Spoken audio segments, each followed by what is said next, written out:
Purple Daily is daily Vikings entertainment. We just want the Vikings to win a Super Bowl before we die. I will ride with this group. Seriously, man.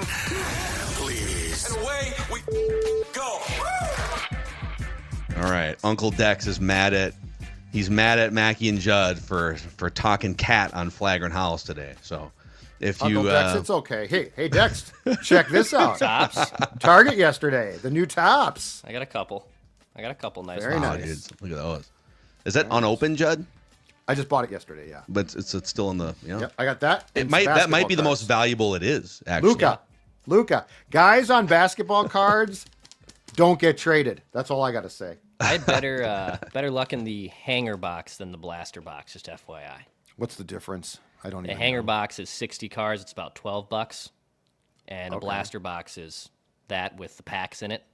The blaster box. Blaster box, hanger box. Okay. I had a nice Julio that I was able to make some coin off of. Yeah, I'd better I love how you luck in turn that around one. and sell. I love how you're in business. This is how this works.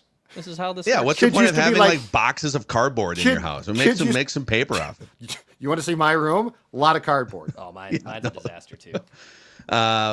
Quick Trip. I don't know if they sell baseball cards, but they have a lot of other things that could start your weekend the right way. Oh gosh, yeah. You know what? They've got everything that you could possibly want. That's right, because they're a convenience store. But as Sports Dad tells you, they're a convenience store. That's a grocery store, which makes your life as easy as possible. If you're watching this right now, you're zooming through Quick Trip. Everything that you could possibly want: breakfast, lunch, dinner, a snack. We're gonna round the corner here. The Karuba coffee, which is absolutely outstanding. Some pizzas, and now you're saying, yeah, I need stuff like that. But you know what else I need, Sports Dad? Some gasoline. Quality Gas Guarantee has you. And if you want to pump that gas but not go inside, you just put the app on your phone like Dex did long ago, and they will actually bring your stuff out to you. That is making life as easy as possible. That is our friends at Quick Trip. Okay, Feedback Friday here, and if you're hanging out with us live on the Purple Daily YouTube channel, or quite frankly, if you're consuming this on demand, you see the headline on this episode. Minnesota Vikings are the favorites to land Matthew Stafford. Let's issue a trigger warning here for what we're about to talk about. Because I think a lot of people are just sort of sick of hearing anything other than JJ McCarthy is going to be the Vikings starting quarterback. But sportsbetting.ag came out yesterday, and they released a fresh set of odds for Matthew Stafford's next team should he and the Rams not come to terms on a redone contract. Here are the odds in reverse order. I'll just give you the top 6. At 9-1, the Steelers. A little more likely, at 8-1, the Jets. Looking to, I guess, make their franchise more credible and win some more games. Okay, the Colts a little more likely at 6-1, kind of a sneaky team, some decent weapons. And then you get the Raiders at 5-1, and the two most likely teams to land Sam Darnold. Giants at 4-1. Yes, Declan? Oh, I thought you said Sam Darnold. Matthew Stafford.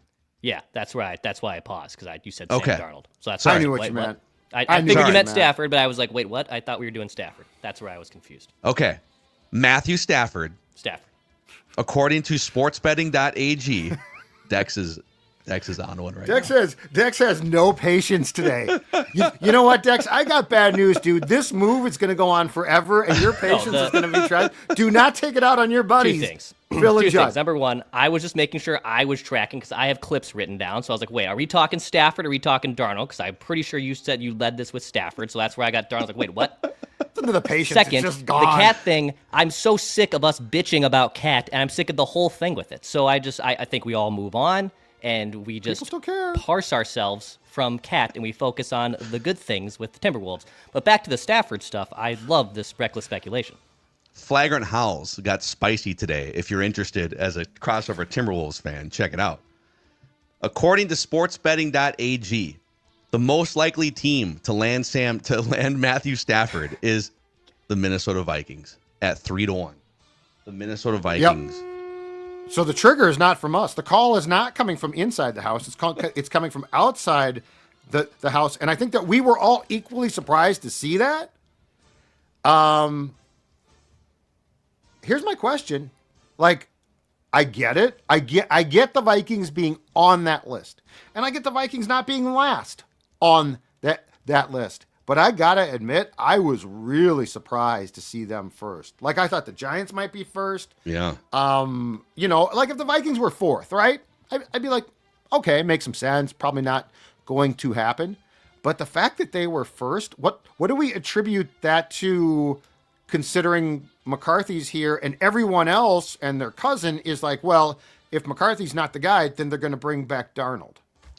Yeah, I mean, so they add some context here, sportsbetting.ag. Interesting angle right off the top of the board. Could Stafford return to the NFC North, reunite with former offensive coordinator Kevin O'Connell? After all, they did win a title together, and the offensive weapons in Minnesota are even more robust than what Stafford has in LA. I think it's twofold. One, obviously, they won a championship together, like the article states, so there's already been a connection, unlike Brian Daboll and Matthew Stafford in New York, or Pete Carroll and Matthew Stafford with the Raiders. Those would be new relationships. So if you look at it from Stafford's standpoint, if you're not going to play for the Rams, now the Giants have been reported, like his brother-in-law is like what, the assistant quarterback's coach or something now. Yep.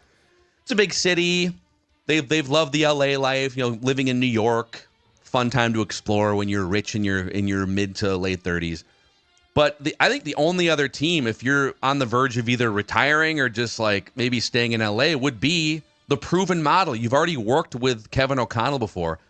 And from a Vikings perspective, he's really the only quarterback I think you would even remotely consider bumping JJ McCarthy for another year for. And you kind of outlined this earlier in the week, Jeb, when you said you think if you're ranking like the most likely starters for the Vikings, JJ McCarthy number 1, Stafford number 2 ahead of Sam Darnold. I think I agree after thinking about that for the week. I think Matthew Stafford is the only quarterback in the league, realistically, like obviously Patrick, Mahomes, those guys, right, that you would say, all right. This isn't what we were planning on doing, but JJ, you're going to chill for a minute because we have a chance off a 14-win season to plug Matthew Stafford, proven Super Bowl champion in this system. He's going to drive the car for you. So I see the logic, I guess. Yeah, I was just surprised it was the top one. And yes, I think there's a better chance Stafford is here than Darnold.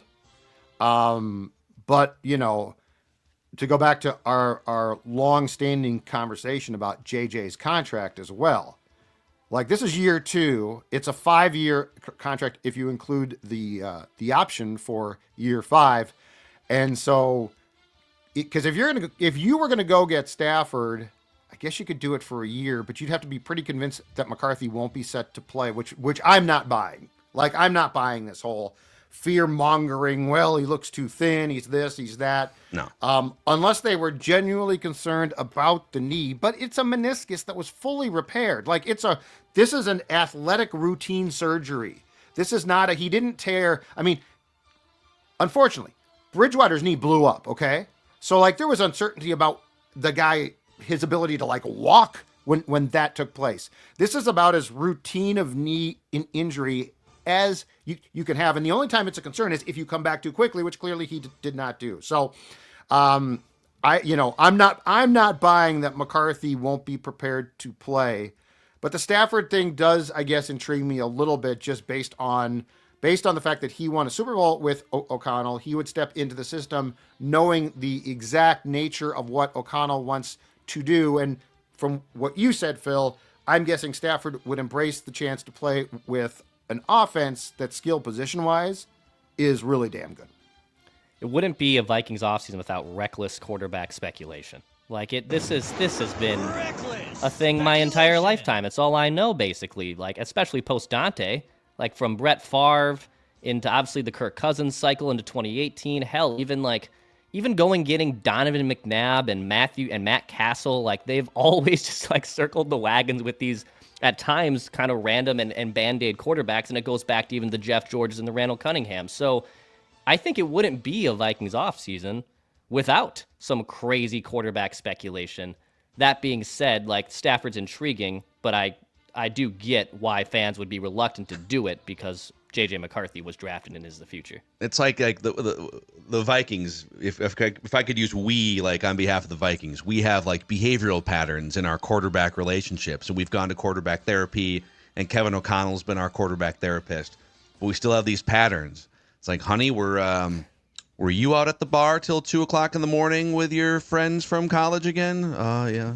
Honey, were you on the phone with the Rams about another stopgap 1-year veteran quarterback? Off the wagon. Okay, yeah. I slipped off the wagon. I have to go back to therapy. Well, and Dex pre-Culpepper too. Like the 90s were the Wild West, baby. Yeah. We were bringing in everybody we possibly could.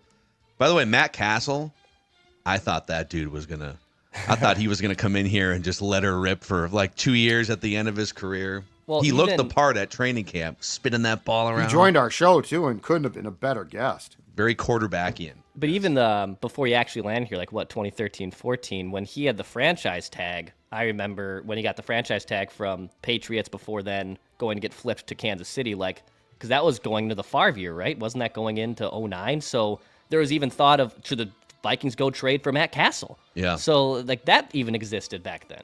Yep. Spoiled Swede 65 says, will you guys stop with the Stafford BS? I don't want Stafford or Rodgers or Darnold. I want JJ McCarthy, damn it. We drafted him to be our franchise quarterback, for God's sake. Trigger warning. Yep. Trigger warning. Yep. And I don't blame you. You know what? Perfect world, ideally, I'm with you. I will walk with you in the procession to the anointing of JJ McCarthy as the starting QB, ideally for probably 8 to 10 years. Yes, that would be ideal. Couple last things on this here from Peter B. Stafford would just be wasting another year of JJ McCarthy's rookie deal. Yeah, he would be taking up resources. You know, you could finagle a little bit with that cap, but like he will inherently take up a much higher percentage of your team salary cap than JJ, and JJ is also on the roster. So that is true. And back to Judd's point about the uncertainty or not about his knee or him putting weight back on. I think if you were to do the Stafford thing, it would be like 5 or 10% because you're nervous about JJ McCarthy physically. It would be 90 to 95%. Oh, we won 14 games last year. We're going to spend a bunch of money to make the team better in free agency. Even if we did bring in Stafford, there's still extra money to go get a guard, a pass rusher, whatever. He gives us a better chance to win a Super Bowl immediately. And with JJ McCarthy, it's not that if he comes in gangbusters right away, Jaden Daniels was in the NFC Championship game. So it is possible if he comes in here. But it's unlikely that you're going to just pick up right where you left off with a first-year starting quarterback. So it's probably more of a 2026 thing. That would be the reason. If you thought we can win it this year, and we love JJ long term, but for this year, obviously Matthew Stafford is a more surefire bet. Yes, but you know what? I would prefer to start the future now, and I think the Vikings would too. Like I think the Vikings are. Do I think that KO has daydreamed about Stafford? Yes. Do I think that he wants to do it, knowing how much work and time and effort he's put into McCarthy? Probably not. Justin Jones says the Rams willing to trade Stafford tells you something. That is not actually what's happening right now. They have to come to a new contract just for like cap purposes, guaranteed money, those things. And it sounds like it's Stafford's camp that's saying, hey, I need this, or I want to be traded. I don't think it's the Rams driving this. I think it's Stafford driving this. The Rams are driving the Cooper Kupp story. Yeah. The Rams think he's either cooked or too expensive. The Rams won out of Cooper Kupp, which actually has the Staffords, plural, pissed off. But yes, it is, the Stafford thing it's identical, I think, Phil, to the Drew Brees Saints dance, right? Which was, you're going to cost too much. Can we bring your contract down? And then you push a bunch of money out and blah, blah, blah. Yep. Okay. We love these anonymous tip line emails that we get. We got one this week. I think we did this on the Scoop, where there was a plane that was labeled DJ Reed that was spotted flying into MSP. I'm still confused about if this was like what I that don't was. think it was anything. So that was cool. But we have 2 more anonymous emails here. And again, if you have a brother whose wife's second cousin works for a sports agency or has a friend in a front office that has information about potential Vikings targets, you send that email, feedback tab, Score North app, and we will parse the information. So 2 anonymous emails this week. Please keep my name anonymous. I've got some reckless speculation out of the great state of Iowa regarding an Iowa guard. I know some acquaintances of some family members of Brandon Scherff. So an anonymous emailer knows some acquaintances of some family members of Brandon Scherff. That's called hearsay. Good enough Objection? for us. Objection, hearsay? The way it sounds is that the Vikings are the only team he's interested in. Otherwise, he may retire. Another Iowa guy who just wants to be closer to home. A second anonymous emailer, a different person, says Brandon Scherff is retiring. I heard from a close friend of his in Rock Valley. Is retiring, which would add him to the Zach Martin pile, because Zach Martin announced yesterday that he's done playing. Yeah, we gotta update the offseason blueprint spreadsheet of glory here to take Zach Martin off the list. So there was also a third emailer that I forgot to add to this that was also hearing from Rock Valley that there's some Brandon Scherff retirement steam. So Okay. he's either retiring, or if we believe the first anonymous emailer, who has some acquaintances of some family members of Brandon Scherff, Okay. the Vikings would be the only team he would join. He's like 34 years old. He'd jump in for maybe one last ride. So if that turns out to be true, are we down to Kevin Zeitler as the only old guard left? Yeah, Okay. yeah. It was Zeitler, Scherff, and Zach Martin. Okay. And old Zach Martin, I'm literally deleting him from the spreadsheet of glory right now. Didn't have to be this way, Zach. You didn't have to go out like this. Yeah. Scherff is 33. Okay. Be a right guard. What's Zeitler, solution by the for way? him. Since you're looking at 35. that? Okay. You know.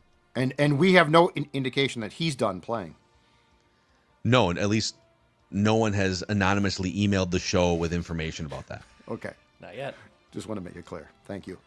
So, all right, there's your reckless speculation. Let's go to Nick Theraldson. Hey guys, I hope this message finds you well. Thanks, Nick. It does. Thanks, Nick. It does. Same to you. It finds me curled up in the fetal position. My name is Nick. I'm from Grand Forks, North Dakota, home of the Fighting Sioux. As a Golden Gopher, I cannot get behind that, but that's fine. That would be the Fighting Hawks, by the way, Nick? Correct. Fighting Hawks, you're the Hawks. Accept it. Yep. Yes, I had to add that because I know you guys are big Gopher fans. I love the show, never miss an episode. In fact, I listen so much that my wife rolls her eyes and walks out of the room when she hears the Purple Daily introduction horn at the beginning of every episode. Anyway, I was hoping this could make it on Feedback Friday because I have an interesting idea involving Sam Darnold and a tag-in trade. What if the Vikings trade Darnold to the Raiders for the 6th overall pick and do a pick swap for the 24? So it would be Darnold and the 24 for the 6. We all know how Kwesi loves pick swaps, and maybe one of the teams kicks back a 4th rounder or something. I think in this case, you'd have to kick. Maybe the Raiders would kick it. I think the Well, Vikings you're would getting have. Darnold and the 24th. Yeah, but you're just getting the right to basically negotiate with Darnold. Well, I think You'd sign you him. wouldn't do this. No, unless right, he- but that would give you the right to set. It's. I think the Vikings would have to give up more to get. I mean, 6 is top 10 pick. Agreed. 6. Actually, we should bring up the draft value chart here. Let's see here. Which one? We got drafttech.com. There's the Jimmy Johnson classic value chart. Oh, that's old. Yeah, wasn't there? Yeah, there was one that's like expired. There's a new one. Yeah. There's a new there- one. It's been up. Oh, the Rich Hill one, right? Isn't the Yes, Rich Hill? Rich Hill. I think Great, that's the one. great pitcher, And great He also draft is- value guy. he is. Bleep. Plus, he swears every. F. Damn it. Rich Hill trade value model. Okay. So the gap between the 24 and the 6 is worth 446 points. This is where we're going to ask the show to do math. And then the 24 is worth 237. Okay, you go. So it's like a 210 point difference. Wow. Yeah, the 28th pick is worth 210. So you'd have to give up to move from 24 to 6. You'd have to give the equivalent of like a late first round pick. Is Darnold worth? So you'd have to like give up probably an extra, probably your third, quite frankly. It'd be like So your your compensatory 24, pick? Darnold, and the third round pick. Yeah, it'd be to great. get to 6. But And then that's you'd assuming be the Raiders want Darnold at all. But then you could trade back from 6 and get some capital back. Thor would love that plan, actually. I think Thor would actually love that idea. Just keep Trade back trading. 3 times from 6 and just make your head explode. Michael Cassidy says, I'm curious why in your roster constructions and Thursday mocks you don't seem to emphasize cornerbacks. I'm not saying you're ignoring, but it does not seem to get the priority that offensive line, defensive line, and running back get. Well, first of all, I feel like we have talked about it a lot, but the reality is this. We all watch the playoffs, right? The playoffs. And the Vikings' interior D-line, and especially, I guess, O-line, like the playoffs showed us, as Dex talked about like a month ago now, that they have to improve there. So I'm not saying that the corner doesn't need to be addressed, and we've discussed that, and we've done it before. But my God, like the interior of both lines desperately needs improvement, or you're not going to win playoff games. So that would be my response. Yeah. Also, people point to the Eagles, and you acknowledge their excellent defensive front and the fact that they don't really have to blitz, and that's great. But then people say, and look at their secondary, those 2 rookie cornerbacks and how great those cornerbacks are. And yes, like they do have 2 really talented rookie cornerbacks. But what's more likely?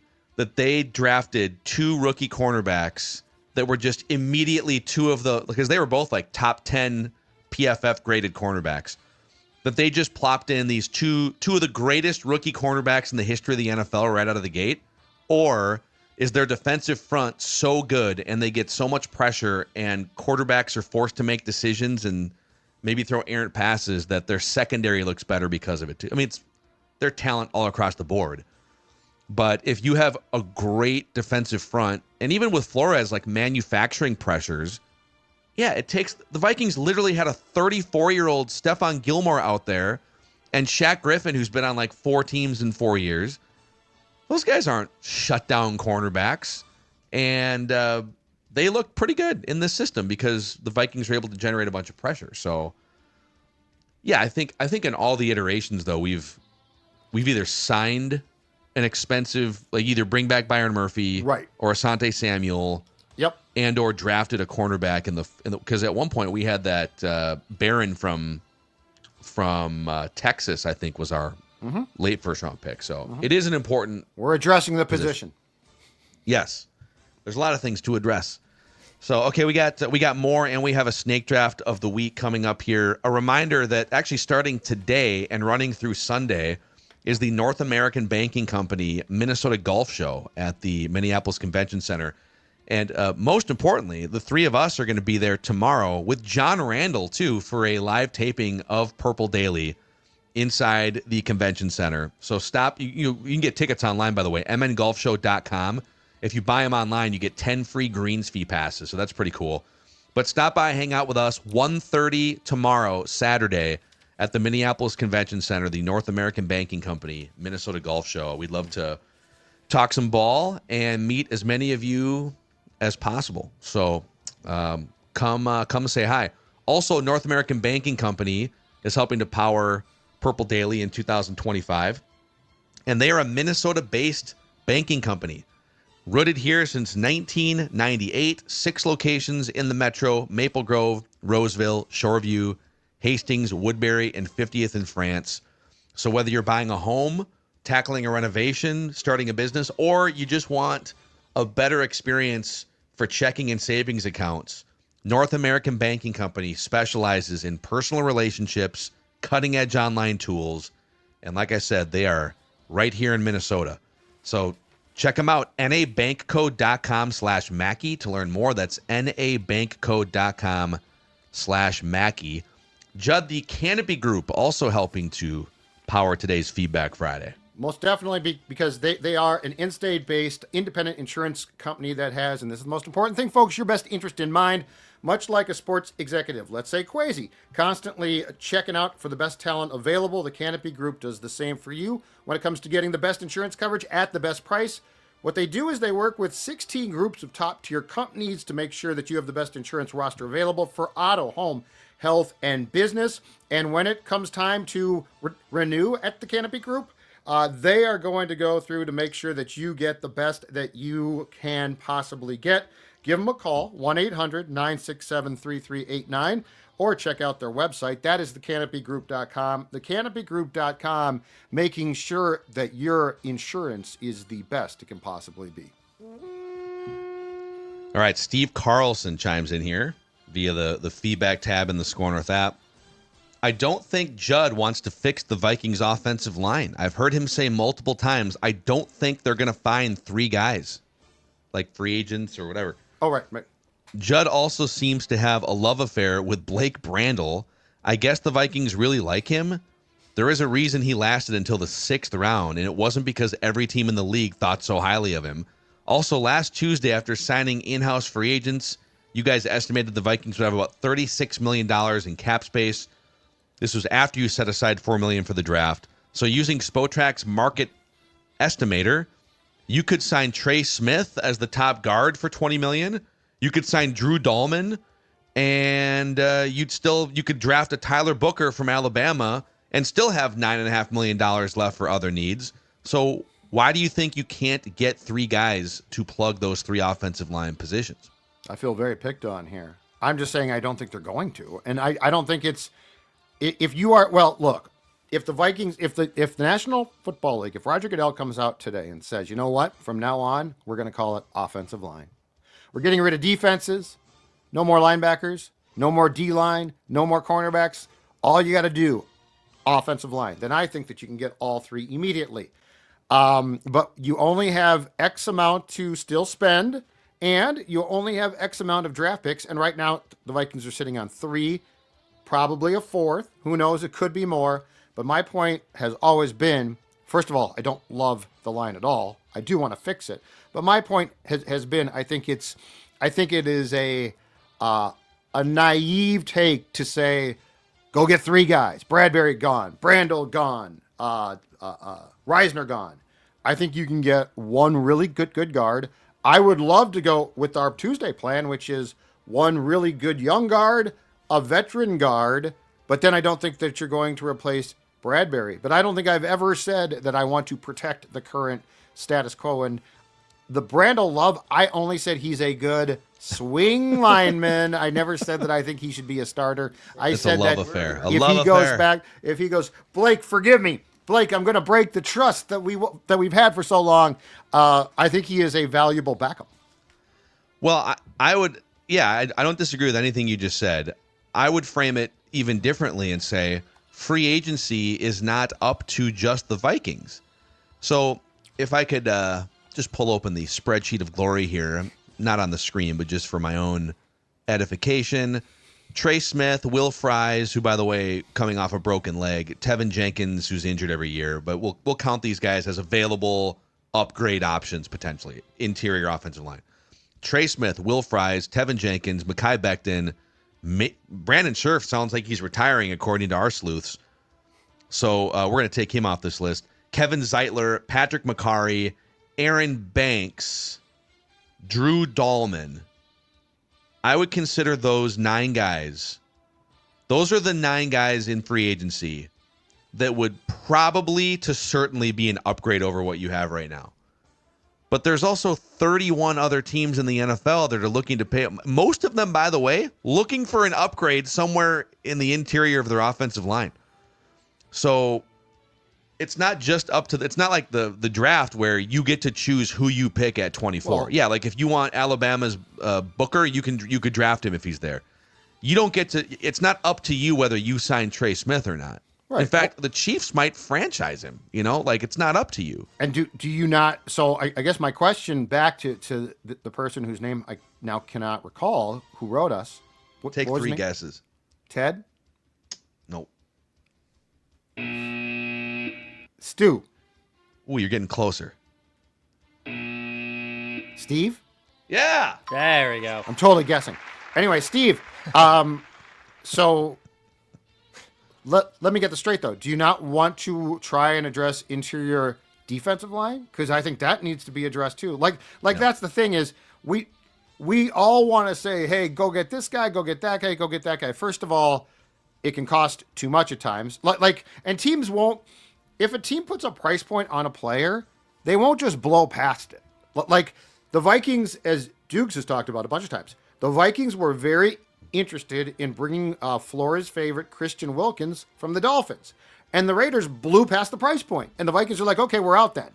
Which is fiscally responsible because, again, it's a cap. So I would love to see 2 new guards. But if you think you're doing a center guard makeover completely, I guess my question is, how do you propose you're fixing the rest of your team?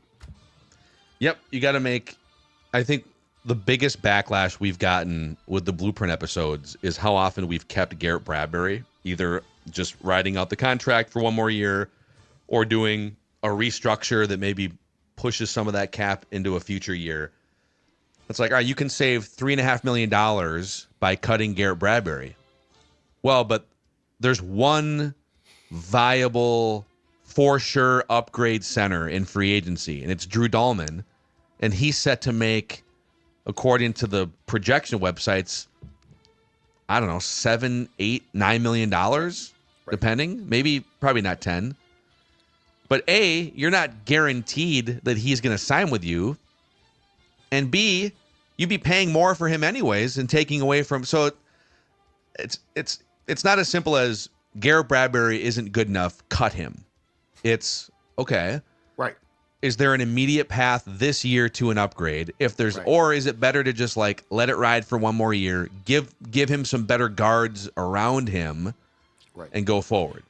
And if you are up against the cap, then every penny that you could possibly save is probably smart, right? But the money with the Vikings having a bountiful cap room, the money that you would save on Bradbury is a drop in the bucket. So it's not like, correct, 3.5 here. Oh man, I found $3.5 million in the couch cushions. How exciting. They don't need it necessarily. Yep. Totally. All right. Let's go to our guy, Alex Pachetti here. This is a little bit longer, but it's good fodder here. So jump in here if I might stop halfway through. He says, I want to take a quick second and stand up for Kwesi. I've been hearing plenty of hate for Kwesi, and in particular, the notion that the coaches, quote, gave him the grocery list and he picked up the ingredients, that he's just an errand runner. I think this is borderline insulting reduction in what Kwesi has done for the Vikings since arriving. First of all, I just want to reiterate that the NFL draft is a lottery. It's never a sure thing. Yes, his first drafts, the first draft where you wind up with Seen instead of Hamilton looks bad, but Kwesi took pick 12 and 34 and got 3 PFF top 50 players in Booth, Seen, and Asamoah, and also got the starting right guard in the swap too, in Ed Ingram.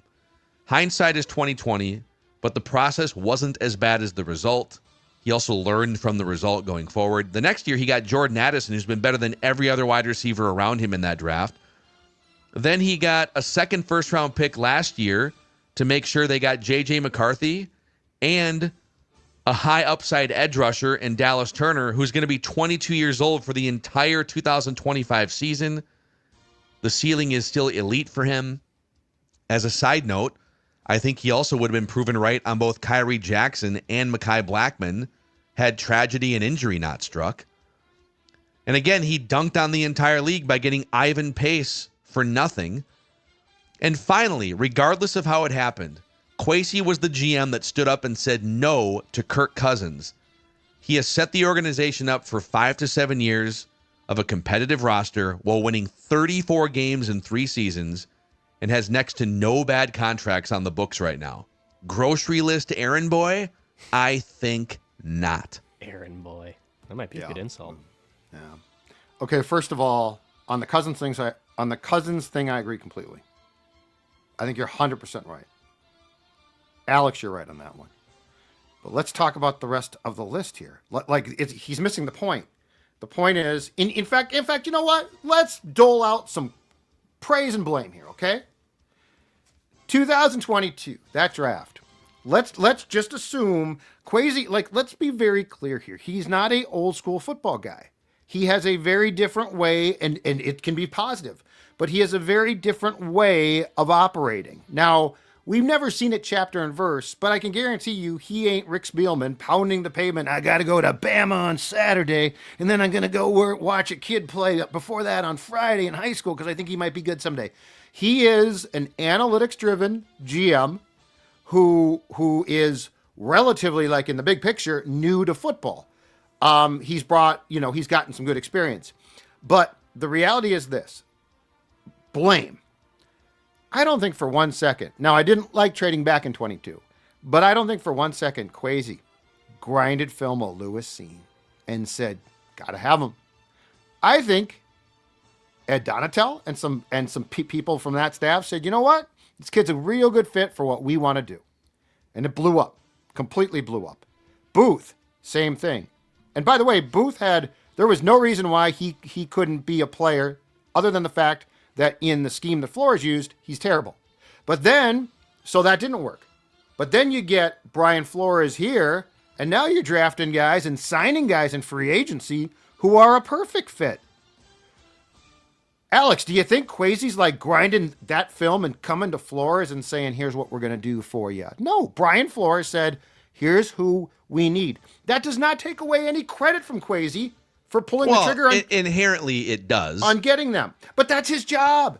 He is literally taking a list. He is taking a list. I mean, how much credit do we think that he does? He's not scouting.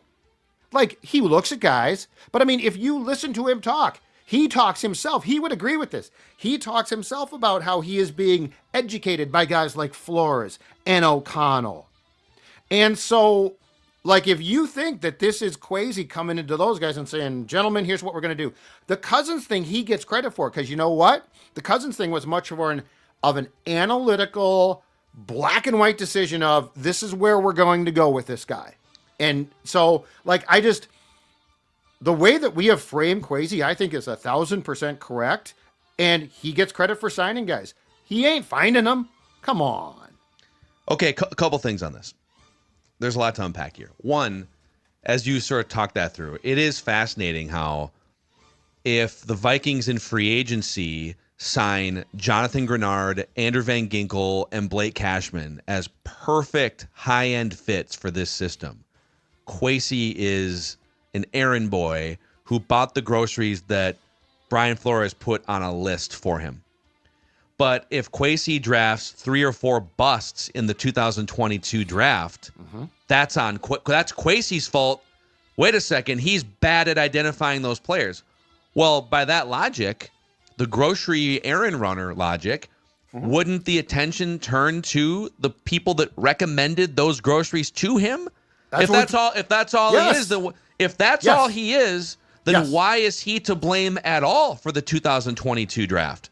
If he said, "Wait, hey guys, I'm gonna get us a couple extra day 2 draft picks here, and we're gonna load up on the number of players instead of settling on Kyle Hamilton, because you guys are telling me on my way to the grocery store that Lewis Cine is every bit as good for what we're doing here, right?" So maybe if that's the logic, then let's stop blaming him for the 2022 draft. Let's exonerate him. But the second observation I would say is, what do people want? Do they want a general manager that unilaterally makes his own decisions and has his own thoughts in a vacuum and doesn't work with anyone else in the organization, it's like we are devaluing Kwesi because he's working with the coaches that are on the ground every day, creating the schemes, developing the players, Right. and saying, hey, what you guys are the chefs down here. What kind of canned tomatoes do you want? Do you want the fire roasted ones? Do you want the plain ones? Do you want the bigger can? Do you want the small 14-ounce can? Like, we're ripping him for collaborating with smart people. So I'm not saying he's the best GM in the league, but he had a hell of a 2024 offseason. And yes, but that's why I said before the last two defeats, certainly, but I said at one point he should be in the running for executive of the year because he gets credit. He signed him. I'm just saying you that, also fired him in a write that down prediction a few months back. Yeah, no. Well, that was a way back. That was a year plus like ago. a year ago. But anyway, I honestly think if you could get any access, that there is a story that I have not read yet about how the Vikings operate, because this is not traditional. Like I'm not even trying to rip anybody, devalue them. What I'm saying is, I don't think it's an accident that in 2022 they had a draft. Now, I do fault him for trading back, but the players themselves, I do not think for 1 second he looked at film of Seed and said, that's our guy. I think people told him this guy will work, and he didn't work. And so, Amen. And so is he absolved of any blame? No, he is the GM. But was that his decision solely? Absolutely not. Yeah. And it's just like this. I said at one point that I thought he deserved to be executive of the year because while I don't think that he put on film of Grenard, he went and signed him. And you got to get that done. He gets credit for that. You can't take away his credit Correct. for the 2024 free agency class. Correct. But also blame him for the 2022 draft class. In reality, both of those situations, there's a gray area there. But people treat it so black and white. Yeah. So anyways, Alex always has amazing emails that are thought-provoking. So Alex, keep sending your stuff. On Cousins, though, I agree wholeheartedly. He gets a lot of credit for that. Yep. Michael Hacker says, we all know trading down from the first round to the second round could be a way to pick up extra picks.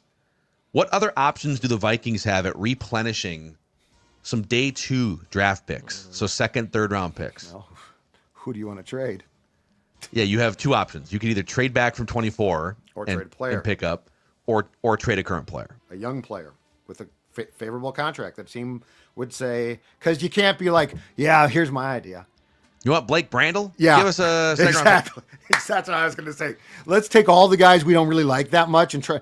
And on Brandel, I would not trade him because I personally think he's a Pro Bowl player. Oh, you have a love affair. Yeah, a love affair with Blake Brandel. But yeah, you can't take like an old washed up guy and be like, trade Harrison Smith now for all these draft picks. No, like we're talking about what I broached, which is if you could stomach trading Addison, for instance, you're going to get a couple of pretty nice picks. I don't think that's the preference. But that's how it happens, right? Yep. I don't see a way to get picks besides that. Van Ginkel. If you did trade Van Ginkel, I don't think he'd get you that much because of age. Like he'd get you something, but like if we're talking a first round or certainly a second round pick, Van Ginkel ain't getting you that. And that's the thing. It's like Jordan Addison could, but you're also losing Jordan Addison. Oh, yeah, and I'm just saying that to answer the question, that's the answer. Yep. Couple more here before we get to our snake draft of the week. Train Recca 12. Train Recca. Love that. Sort of like that. Phil's obsession with bringing back Cam Bynum is befuddling. Phil. What a good word. Am I being too obsessive about Cam Bynum? I know, Judd, you're ready to just start your guy Theo Jackson. Yeah, you've talked about it. I probably stumped the most for him. You've stumped. I don't know if I'd call that an obsession. I mean, you've definitely stumped for him, but he's a valuable player. Yeah, he's a good player. He can play. He's very versatile. He can cover. He can.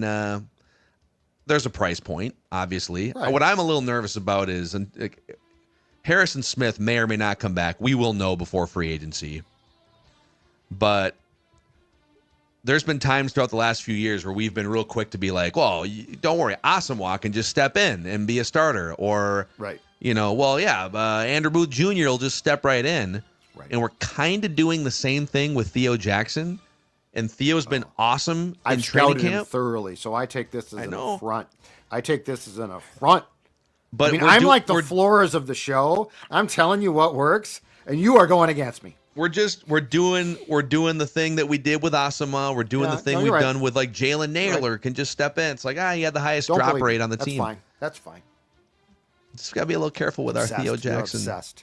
I think you're obsessed with Theo Jackson. I have a love affair with him and Brandel, by the way. That's an image that is an we didn't. It's a sports love affair. Get your minds out of the gutter. Let's see. Ernie Sidow, 959 YouTube comment section says, I think we talked about this earlier in the week. Changing an onside kick to a fourth down play is the dumbest idea ever. Please stop saying it. With the ticky-tack calls that could lead to an automatic first down, it's not a good idea. Like a pass interference or something. That's relevant. That is relevant. Yep. Can you imagine losing a game based on a defensive holding away from the ball that had no business being? What if you said, yeah, I can. It's a 4th and 15 and there are no rules. Prison rules? Yeah. No holds barred. Yeah. What's that no one film? No penalties called. What's the one film? It's old now. Bruce Willis, The Last Boy Scout, where he pulls a gun. The running back is breaking away, and like the linebacker's about to catch up, and the guy takes a gun from his pants and shoots the linebacker.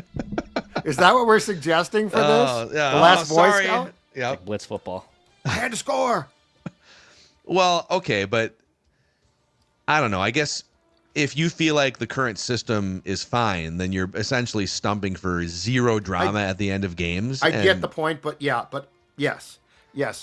Here's what I would like. Bring back the onside kick as we knew it. Where you can get a running start? Yeah. Because that's the difference, right? You used to be able to get a running start. Bring back the running start. I don't buy this concussion stuff for 1 second. I don't buy this. Well, we're like no, it's not. No, BS, right? Like, no, I mean, there's no concussions now. It is a violent play, though. There's like, it is. There's 10 guys running full steam ahead at 11 guys. But are we going to like safety proof all of football? I think it's impossible. If you don't want to do the 4th and 15, give me the onside kick and allow it to be a surprise again. Well, but it can't be you're saying get rid of the new kickoff format. Oh, yeah, you'd have to then. Yeah, I'm fine with that. Let's just go back to the old kickoff. There's no other way to make it a surprise other than like every kickoff. That's a good point. Okay, let's go back to the old. Let's go back to the format that was used before this one. Let's go back to that one. So like not the old school. The wedges were like all 280-pound dudes. Let's go back to the rules that were in place before the new kickoff rule. I'm still standing for the 4th and I'm going to say 4th and 18 because you don't want it to be like a 4th and 12. It's got to be something that's really hard to convert still because there was only a small handful of onside kicks converted. But you have to make a decision of how many of these do we want to be converted? Is it 10%? Is it 50%? Because then it's a 4th and 6 or something. Right. But this question is a fair question. Yep. But it also applies to every other play in the last 5 minutes of a football game. Right. It's a tie game with 2.5 minutes left. Do you really want the officials calling it? Well, that happens all the time in every single game. So what's the difference? Now it's like, well, now we're on high alert for a bad, officiating situation. I don't know. We're already on high alert for that. Let's let the eye in the sky, whatchamacallit official. Replay assist? Replay assist can get a little more involved. Penalty, throw the flag, penalty. Replay assist here. So I don't know. The current onside kick thing is ridiculous. Like in the NBA, I'm sure people fought for. I don't know when they instituted the rule of you can call a timeout, advance the ball to half court. I'm sure people put up a fight. Well, that's not fair. Wait a second. You just with a half second left, you just get the ball now at half court. Yeah, and it's awesome because you get these exciting end of game moments that you wouldn't have had previously. Golden at bat. Golden at bat for baseball. Sign me up. Yep. Forget traditional. Forget tradition. Sunday Night Baseball's gone on ESPN. Forget about tradition in baseball, for God's sakes. Now batting Let's shake Carlos things Correa. up. Now batting Carlos Correa. Now batting Carlos Correa. Oh my God, he's coming up 9 times. MLB package on ESPN 8 The Ocho. Sign me up. HBK 15111 says, Phil, don't you understand the difference? No, I don't know if you understand the difference. There is no difference. Oh boy. Oh boy. What's the difference? It's a close game late with 30 seconds left. Officials might make a bad call. Well, we deal with it every week in the NFL. the most important thing is the league needs to find a way to give a team that's down in a close game a chance late. Or not. Ratchet up And the we just have to excitement for live me. with no drama. I want late the in the game. excitement. I want the excitement. This whole concussion-proof thing, look, I think it's great that guys don't get jacked up now, okay? I agree. Cornerback flies in, helmet to helmet, unnecessary. But, on guys get a running start. Okay. Do you really think that the current rules now are like this safety? I mean, guys, the thing is the high-speed collisions are impressive, like as a fan, but as I'm sure Boone and Searles have told you, Phil, those very close impacts between the linemen are equally as dangerous. I think they would agree that the high-speed special teams collisions are much more suicidal than the close-range hand fighting. But they all lead to concussions. Yeah, I mean, I'm okay with it for the onside kick. That's my compromise for you. Bring back old onside kick. Bring back chair shots in WWE to the head while we're at it, too. Yeah, that's another thing, too. All the crazy. They don't worry about concussions. Great. All right, we got to get to our snake draft of the week here. Non-profane insult words in honor of a word that Declan used earlier this week, presented by MSP Plumbing, Heating, and Air, Judd. Absolutely true, because guess what, folks? They're going to take care of all of your plumbing, heating, cooling, and drain needs. 100% family-owned and operated business, as you see them right there, committed to taking care of you and your family, building trust, a big part of how they go about their business. When it comes to your home, nothing is more important than making sure it's safe. And how about this? It's been a week of hell when it comes to cold, right? Your furnace is probably like on its last legs. My friends at MSP giving away a free furnace this month. Book a $49 furnace tune-up, and you'll be entered to win a free one. You must book the tune-up this month to be entered to win. Building stronger connections with our team, customers, and community is what MSP is all about. For service, give them a call, 651-615-4292, or check out their website, callmsp.com. Call MSP.com to make sure that your home is safe and sound. Okay, it's time for our snake draft of the week every Friday here on Feedback Friday. The last handful of snake drafts are romantic comedies, Super Bowl party foods, coveted championships, animated characters, video games, and buddy cop movies. Dex, do you have updated statistics for us here before we get into this new one? Yeah, Phil has won back-to-back weeks with those Super Bowl foods and romantic comedies, so back-to-back wins for Phil. I have not won since January 10th of buddy cop films. Judd's last win was coveted championships at the end of January. Okay. So we're looking to dethrone Mackey here, Judd. I think Let's go. Let's see what we can do here. So, in honor of Declan using the word dingus earlier this week. It's a good word. Great word. Dingus. Good 90s word. And there was a couple people that suggested this as a snake draft topic, so just a perfect week for this to happen. Non-profanity insult words. So it's got to be a word, or maybe it's a hyphenated word. It can't be like a phrase. So we could debate if something is 2 words or if it's too many. Mm-hmm. I think it's got to be a word or like a hyphenated word. I've got words. I will say for poor AJ who puts together these graphics, he always uses images.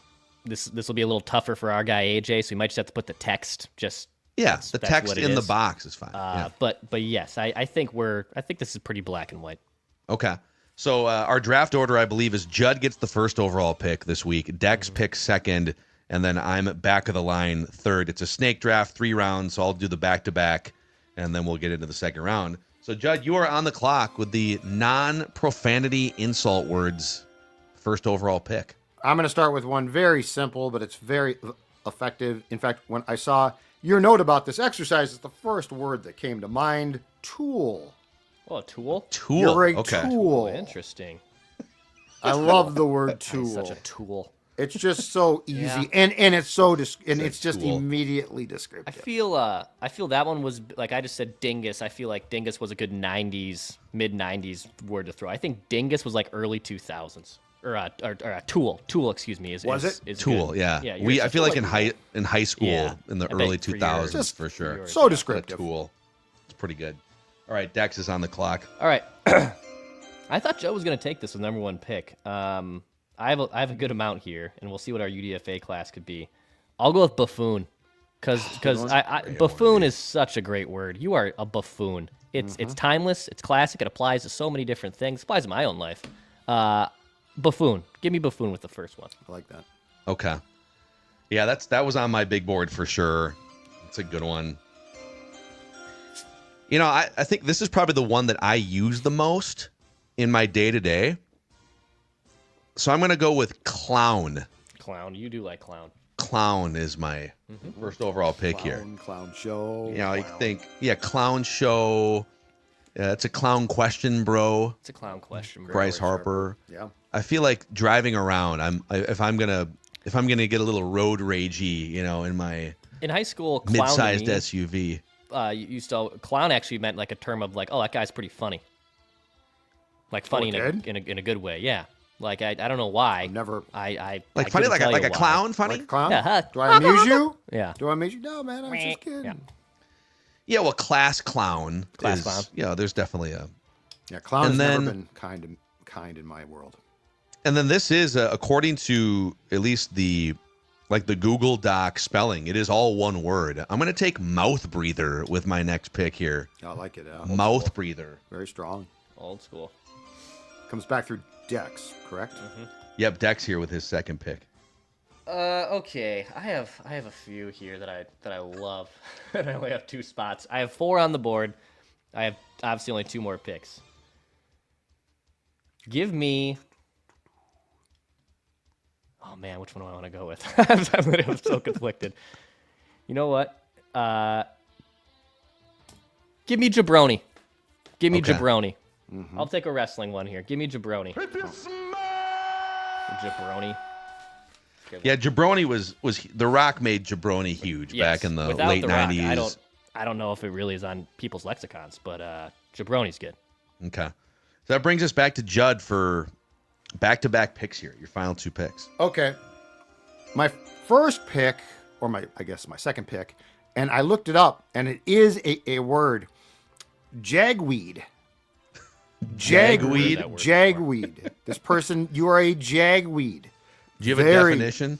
I found it this morning, so because a friend of mine used to use it, but until today, I didn't know if it was truly like a word, but it is a word. A I found rude it. or obnoxious person, a Yep. jerk, A jagweed. Jagweed. according to dictionary. Okay. I'm on Urban Dictionary too here. A person that persists in acting in a manner that resembles one of a bleep hole or a douche. Yep. Usually someone that does not care about the others around him or her and thinks of oneself. Basically, if you see one, slap them in their face. A jagweed. A jagweed. And Okay. plus, it's a great word. It's impactful. All right. And then my last pick, I'm going to go with gas bag. Oh. I've Get never heard of either of these words. Gas bag for sure. gas Like bag is someone who old kind of school. like a bloviator Yes, or just yes. Won't someone who shut won't up. You're shut just up. you're Person just talks too much. Oh. go on and on. You're a gas bag. That's more Yeah. old school, I think. Okay. So, okay, back to Dex here for his final pick. I still have 7 on my big board that I have have not 3. been selected. I have 3. Yeah, I left a bunch on. You know what? Let's just I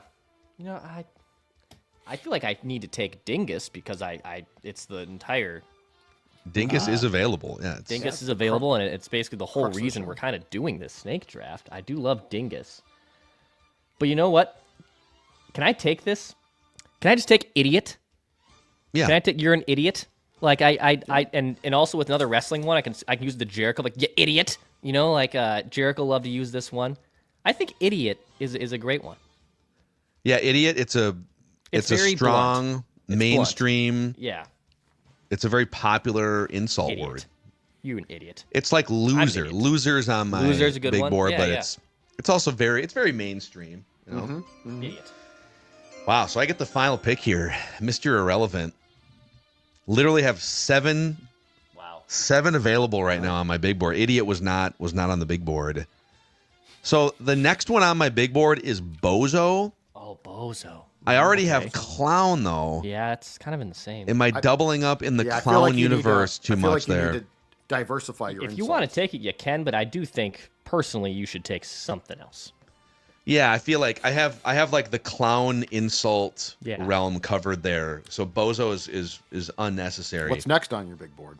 Douche is next. Douche or douchebag. Yeah, Douchebag would be one word. Yes. I almost feel like I have to take douchebag. I'm going to take douchebag here. Feels like a good value pick with the last pick in the draft. Douchebag's a good one. So, all right, we'll go through our undrafted free agents in a moment here, but here are the results of the non-profanity insult words to call people. Judd winds up with tool, jagweed, and gasbag. Declan with buffoon, jabroni, and idiot. And then I stick with clown, mouth breather, and douchebag. Douchebag's an interesting last value pick there. That's a very good pick, I think, to round us off. It feels like some strong value. Yeah. What some other? There's a suggestion. Karen would be kind of more of a Karen's new one in the last new. I thought 5 about to 10 Karen years. and Boomer, but Boomer I feel is Boomer. Yeah. Boomer's good, but like I don't. How did Karen? How did Karen get to be a derogatory? Just like your basic looking, angry, Right, but like why is that like middle-aged Karen? Why white is that not- woman. Why is that not another? Let me talk to your manager, kind of Yeah. a vibe, you know. I don't know Yes, why that name was specifically. That's my question. Like, how did we land? Like, there's a lot of old, like, sort of old school mainstream names. Carol or there's, like Karen. Chad's the male version of that is okay, Chad. That Stop is being a also Chad. that's a frat bro. Good insult to throw at a dude, a douche, or an idiot. Some other words on my big board were doofus, boob, dimwit, and goof. I had dingus. I had bonehead. I love bonehead. Bonehead's a great one. It's a good one. Bonehead's good. Those are the only ones that I had right now written down. How about arsehole? Yeah, you're Arsehole. you're cheating the system a little there, but I didn't take it, but I considered it. It's on my Okay. board. It's profanity based, and I'm if I have clearance to say it, I'm going to say it. We're at the end of a podcast. Can I say this word? yeah, that's up to you. Are you going to put it on the FCC No, I'm not going to put it censored on the radio. radio? I'm not going to put it on the radio. No, but Okay. I love dipshit. That's an all timer. Like it's one of my favorite Oh, ones. what? It was thrown at me a lot, but I love that term. I really do love that term. It's good. Is that technically all one word? I think it is. I think it Yeah. is technically all one word. Yeah. So, all right. Well, let us know. You can vote on the Score Meathead. North. Oh, my Meathead's father a good loved one. I've my got that one Meathead on my list so many times. That's old school Yeah, because my that's dad. from the 70s. That was on his Mount the Rushmore family. of insults. Was to that one was to me. Yeah. You can vote on the Score North Twitter/X account here. Probably pretty shortly, like early afternoon, midday on this Friday. We'll see if old Macadac can go 3 in a row, or if someone upsets the dynasty here. Judd has the real dynasty because he's the one that has the most career wins, 13 career wins.